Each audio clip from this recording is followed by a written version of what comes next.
कुछ देर वहां रुककर दोनों वापस अपने फ्लैट पर आ जाते हैं। संजना, राजेश मम्मी जी का व्यवहार बदलता जा रहा है। वो तो हर चीज़ के लिए मुझे ही जिम्मेदार ठहराती रहती हैं।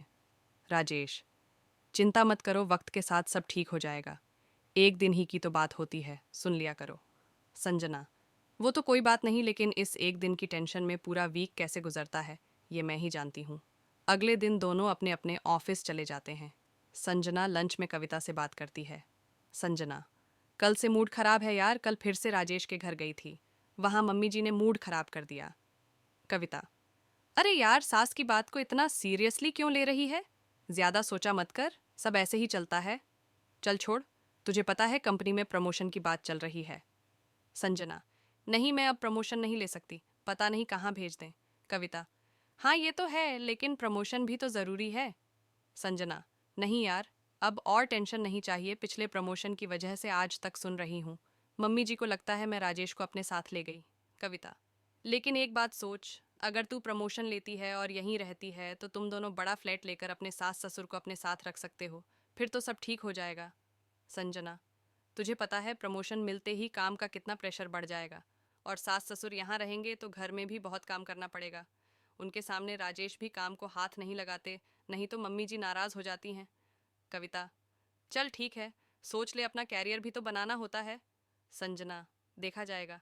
शाम को राजेश ऑफिस से घर आता है।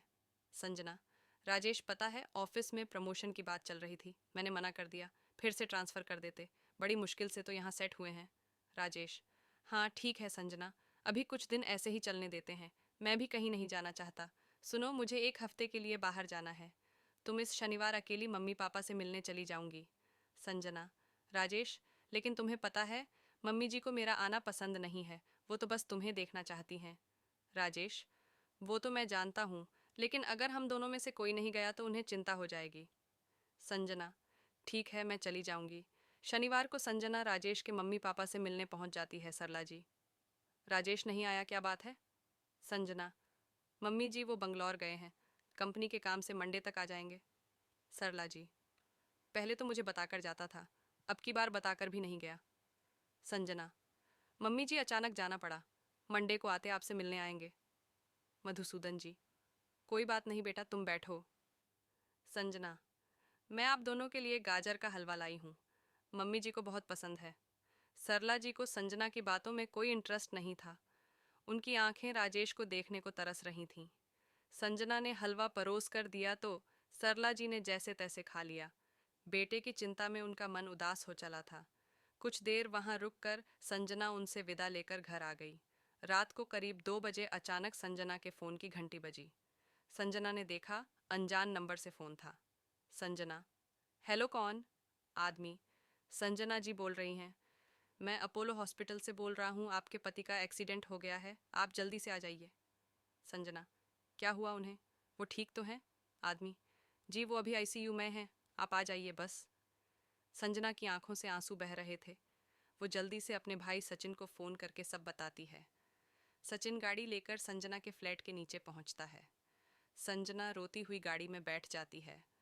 सचिन, दीदी चिंता मत करो, थोड़ी बहुत लगी होगी, लेकिन जीजाजी तो कल आने वाले थे। संजना, पता नहीं, उन्होंने तो कुछ बताया नहीं, कब फ्लाइट ली, कब दिल्ली आ गए। मैं मम्मी पापा को बता देती हूँ। सचिन, नहीं दीदी, पहले हम जीजू को देखते हैं, वे घबरा जाएंगे, आपको छोड़कर सुबह मैं उन्हें ले आऊँगा। फ़ोन मत करना, ऐसे में उन्हें संभालना मुश्किल हो जाएगा। दोनों हॉस्पिटल पहुँच जाते हैं। राजेश एयरपोर्ट से कैब लेकर गुरुग्राम आ रहा था, तभी कैब का एक्सीडेंट हो गया। डॉक्टर ने बताया राजेश सीरियस है। संजना, डॉक्टर साहब, मैं एक बार उनसे मिल सकती हूँ? डॉक्टर, देखिए, अभी हमें उनके कुछ ऑपरेशन करने हैं।